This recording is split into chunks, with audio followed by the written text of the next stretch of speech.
Hello friends, नमस्कार। स्वागत है आपका न्यू स्टडी में। दोस्तों, हिंदी ग्रामर का आज काफ़ी इंपॉर्टेंट चैप्टर जो संधि होती है, तो विसर्ग संधि को हम लेकर आए। तीसरी संधि, जो कि आपको पता होगा संधि के 3 प्रकार होते, स्वर संधि, व्यंजन संधि और विसर्ग संधि। तो स्वर संधि और व्यंजन संधि के लेक्चर बन चुके, उम्मीद करता आपने देख लिया होगा। तो तीसरी संधि हो जाती है आज की, जिसको बोलाता है विसर्ग संधि। ये विसर्ग दोस्तों कुछ इस तरह का 2 बिंदी होती है, उसी को विसर्ग बोला जाता है। थोड़ा दोस्तों आपको बेसिक सी बातें पता होगी और नहीं भी है तो आप देख लीजिए। जो स्वर संधि है, जो स्वर संधि के 5 प्रकार होते हैं, आपको पता होगा दीर्घ संधि, गुण संधि, वृद्धि संधि, यण संधि और अयादि संधि। इन 5 संधियों के अपने अपने रूल्स रहते हैं, नियम रहते हैं और उसी में वो संधि बनती है। तो स्वर संधि स्वर में ही बनती है, ठीक। और व्यंजन संधि, जो दोस्तों कमल से ज्ञानी तक जो व्यंजन रहते उनको व्यंजन बोला जाता है। इसके वर्ग आपको याद रखना है, क्योंकि जो व्यंजन संधि, इस वर्ग का ही काफ़ी इंपॉर्टेंट रोल हो जाता है व्यंजन संधि में और विसर्ग संधि में, ठीक। देखिए ये वर्ग एक हो जाता है, इसको क वर्ग बोलते हैं, इसको च वर्ग बोलते हैं, इसको ट वर्ग बोलते हैं, त वर्ग, प वर्ग। ये जो कि वर्णमाला आपको पता होगा, हिंदी व्याकरण हम शुरू करते सबसे पहला जो हमको पढ़ना होता है वर्णमाला ही पढ़ना होता है, स्वर व्यंजन को ही समझना होता है। तो जब व्यंजन में आते आपको पता होगा ऐसे 5 वर्ग आते हैं।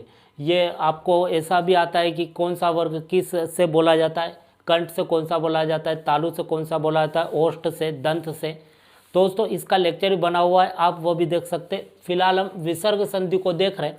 तो व्यंजन संधि और विसर्ग संधि में ये वर्ग काफ़ी इंपॉर्टेंट हो जाते, तो आपको पता रहना चाहिए कि क वर्ग में कौन कौन सा आता है, ये आते, च वर्ग में ये आते, ट वर्ग में, त वर्ग में। ये लाइन ये आपको इस तरह से याद रखनी है, ठीक।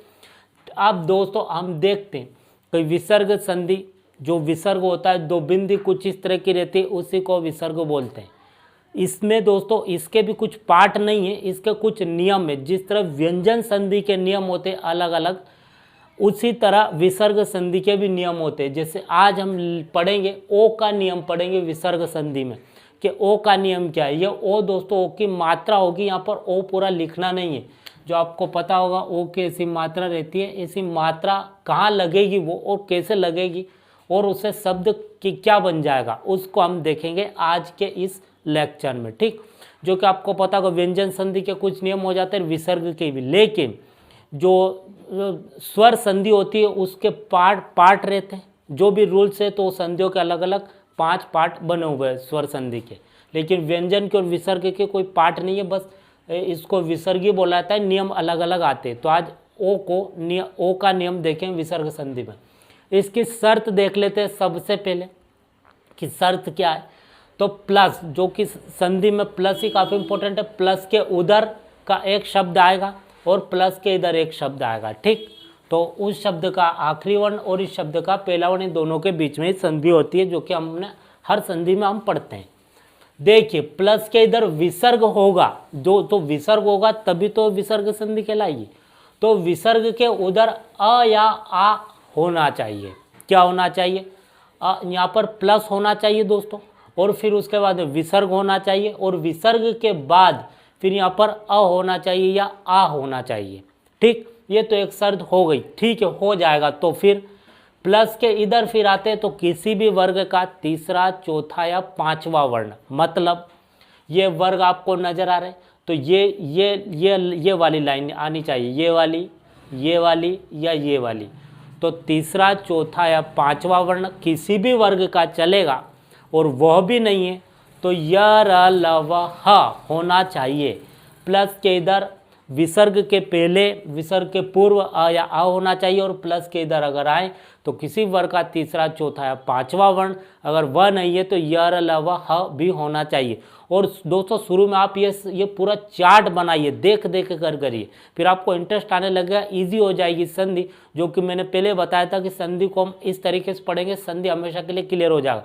सिर्फ स्वर संधि में दोस्तों थोड़ा आपको कंफ्यूजिंग होता है। फिर व्यंजन और विसर्ग तो दोस्तों बहुत ही मेजर, उसमें कुछ कंफ्यूजिंग है, बाकी सब आसान है। देखिए फिलहाल हम विसर्ग संधि के ओ को नियम को देखते हैं। तो हमने शर्त देख ली, अब ये शर्त किस तरह से अप्लाई होती है उसको हम देखते हैं। तो ये प्लस आपको नजर आ रहा है, प्लस के इधर एक शब्द ये हो जाता है, एक शब्द ये हो जाता है।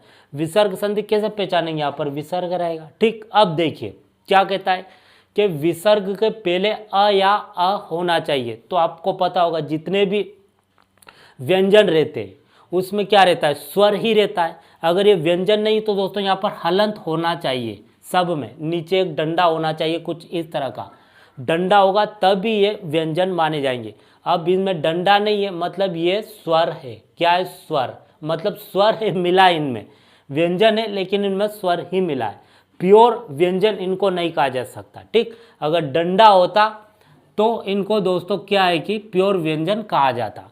अब प्योर नहीं है, स्वर मिला हुआ है इनमें, यूँ समझिए। तो क्या कहता है? अ और आ होना चाहिए। अब देखते हैं इनमें अ म न अगर चले यहाँ पर न में जैसे ही बोलेंगे तो न में आ रहा है। आपको यहाँ पर दिख रहा है अंतिम ध्वनि न में अ ही आ रही है। दोस्तों कंफ्यूजिंग ना हो, यहाँ पर न में हलंत लगेगा ये तो ये व्यंजन हो जाएगा पूरी तरीके से व्यंजन, इसमें अ नहीं निकलेगा। आप लेकिन दोस्तों यहाँ पर किसी में भी आपको ऐसा डंडा नहीं नजर आ रहा है, इसका मतलब ये व्यंजन तो है, इसमें स्वर भी छिपा है। दोस्तों ये उसका आप सिंबल समझ सकते हैं। देखिए तो यहाँ डंडा नहीं है मतलब व्यंजन तो है लेकिन स्वर भी छिपा है। तो हमको स्वर को ही पकड़ना है। तो स्वर क्या है? अ, जो कि आपको पता होगा नार से आ तक स्वर ही होते हैं। तो देखिए क्या है कि न जैसे ही बोलेंगे न में अंतिम ध्वनि अ निकल रही है तो हमारी एक शर्त पूरी हो गई कि विसर्ग के पहले, ये विसर्ग है इसके पहले अ या आ कोई भी आना चाहिए तो आ रहा है, ये एक शर्त तो पूरी हुई। और प्लस के इधर किसी भी वर्ग का तीसरा, चौथा या पांचवा वर्ण या य र ल व ह, तो यहाँ पर ह आ रहा है। ठीक, शब्द प्लस के इधर एक शब्द ये और एक ये, दोस्तों ये शर्त भी पूरी हो गई। इधर अ निकल रहा है और इधर ह आ रहा है तो ये विसर्ग जो है, ये विसर्ग जो है ये ओ की मात्रा ओ में तब्दील हो जाएगा। और ओ हमको लिखना नहीं है, ओ की मात्रा लिखनी है, ओ का सिंबल यूज करना है ये। अब देखिए दोस्तों यहाँ पर जो व्यंजन संधि और विसर्ग संधि में दोस्तों जो जुड़ते नहीं है, काटना फाटना नहीं, यहाँ पर बस ये शर्त पूरी होती है, ये जो रिक्वायरमेंट जो बताई गई वो पूरी हो रही है तो ये मतलब कि जो विसर्ग है अपने आप ओ की मात्रा में तब्दील हो जाएगा। ठीक, अब देखिए किसी को काटना नहीं है दोस्तों, कुछ नहीं करना। तो यहाँ पर दोस्तों बहुत इजी है, इसमें किसी को काटना नहीं, बस शर्त लिख लो, अपने सामने लिख लो, यहाँ पर लिख लो कोई नियम। जैसे कि हम मैथ्स में दोस्तों कोई सूत्र लिखते हैं, आपको पता होगा, तो जब भी हम सवाल करते जाते हैं तो उस सूत्र को देखते हैं और सूत्र के हिसाब से ही फिर वो संख्या उतारते हैं। ऐसा ही करना है इस संधि में भी। सबसे पहले यहाँ पर लिख लेना है नियम, फिर आपको अपने आप बिना देखे ये नियम भी आने लगेंगे। शुरू में आप देख देख कर करिए, ये भी चार्ट बनाइए आप। देखिए यहाँ पर ये क्या होगा, माँ हमने लिख लिया, न लिख लिया, ऐसा कैसा कोई कटेगा फटेगा नहीं, बस शर्त पूरी हो रही है। तो ये विसर्ग जो अपने आप ओ में तब्दील हो जाएगा, ओ की मात्रा में। तो यहाँ पर अपने आप लिख दो मनह प्लस हर का हो जाता है मनोहर।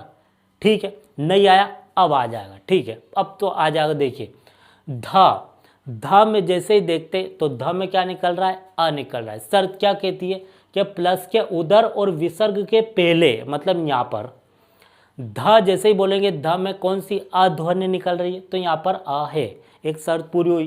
प्लस के इधर आते तो किसी भी वर्ग का तीसरा, चौथा या पांचवा वर्ण या य र ल व ह। तो देखिए यहाँ पर हम देखते हैं तो किसी भी वर्ग का तीसरा, चौथा, पांचवा वर्ण आ रहा है क्या? जी हाँ, ये आ रहा है इस वर्ग का, किसी वर्ग का, बस ढूंढना है हमको सिर्फ कि इसमें कहाँ आ रहा है वो। तो तीसरा वर्ण ये आ रहा है इस वर्ग का। अब किस वर्ग का आ रहा है ये पता नहीं है, बस आना चाहिए, ये ग आ गया। ठीक, शर्त पूरी हो गई बस।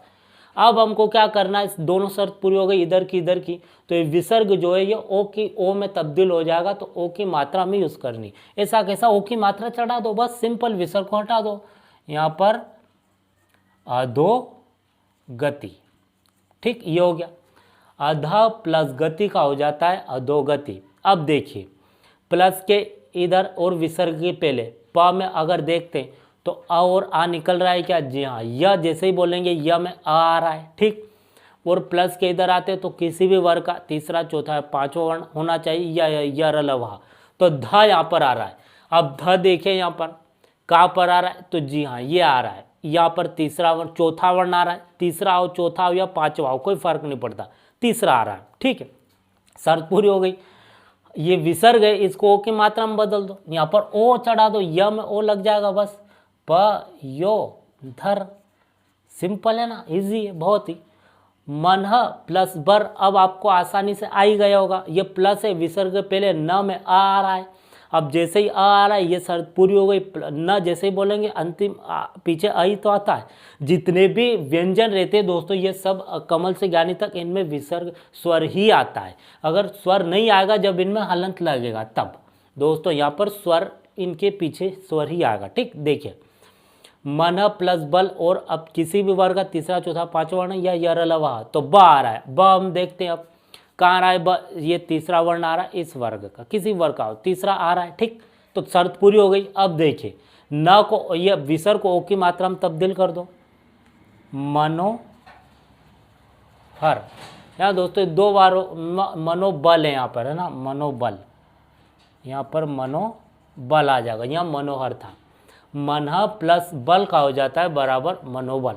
अब देखिए तपह प्लस बल का क्या होता है, यहाँ पर विसर्ग, ये प में आ रहा है, विसर्ग के पहले प्लस के इधर और विसर्ग के पहले प में आ रहा है, ये शर्त पूरी हुई, और इधर किसी वर्ग का ब दोस्तों यहाँ पर आ रहा है, अभी हमने इससे पहले ही किया।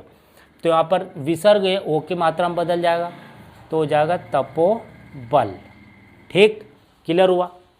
अब यहाँ पर हम देखते तो यश प्लस दा, यश प्लस दा, तो यहाँ पर श जैसे ही बोलेंगे श में आ तो अपने आप आएगा ही। विसर्ग आप यूँ समझिए कि ये जितने भी कमल से ज्ञानी तक जो व्यंजन रहते हैं इन सब में स्वर ही छिपा रहता है, पीछे स्वर ही आएगा। ठीक, प्लस दा, द में अगर देखते द किसी भी अगर देखा जाए यहाँ पर किसी वर्ग का तीसरा चौथा पांचवा वर्ण है क्या, द, जी हाँ ये तीसरा आ रहा है, शर्त पूरी हुई। तो विसर्ग ओ के मात्रा में तब्दील हो जाएगा, बाकी किसी को काटना नहीं है, ऐसा कैसा लिख दो, विसर्ग बस ओ में बदल रहा है बस, और कुछ नहीं, शर्त पूरी होने पर यशोदा।